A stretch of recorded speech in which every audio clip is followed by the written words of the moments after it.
শসা আলুর তরকারি বানিয়েছি আজকে, বুঝলে? চলো তোমাদের দেখাই।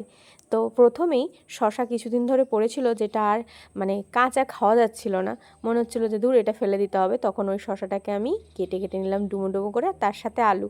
এরপর এখানে তেলে দিয়ে দিয়েছি শুকনো লঙ্কা, তেজপাতা আর জিরে ফোড়ন দিয়ে কেটে রাখা শসা আলু দিয়ে দিলাম এর মধ্যে। এরপরে ভালো করে একটু নেড়ে চেড়ে এটাকে ভেজে নিতে হবে।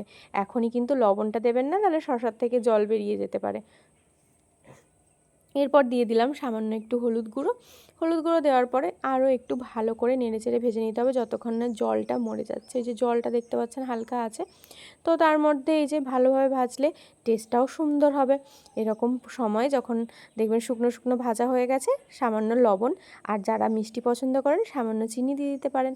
এরপর ভালো করে নেড়েচেড়ে ভেজে নিলাম আর একটু কিছুক্ষণ।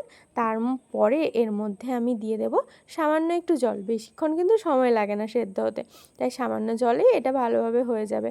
সামান্য জল দেওয়ার পর কিছুক্ষণ ঢাকা দিয়ে আমি 5 মিনিট মতো রান্না করে নেব। তারপরে রেডি হয়ে যাবে আমাদের শসা আলুর একটা সিম্পল রান্না। সাধারণ রান্না হলেও কিন্তু এটার অসাধারণ স্বাদ। একবার যদি খেয়ে দেখেন না, বারবার খেতে ইচ্ছা করবে। তারপরে এই যে আমার রেডি হয়ে গেল, আমি সার্ভিং বলে নিয়ে নিলাম। দেখতে এতটাই লোভনীয় হয়েছে, খেতেটা ততটাই স্বাদ। আর বানাবেন আর আমাকে অবশ্যই জানাবেন, ভালো লাগলে লাইক করে দেবেন।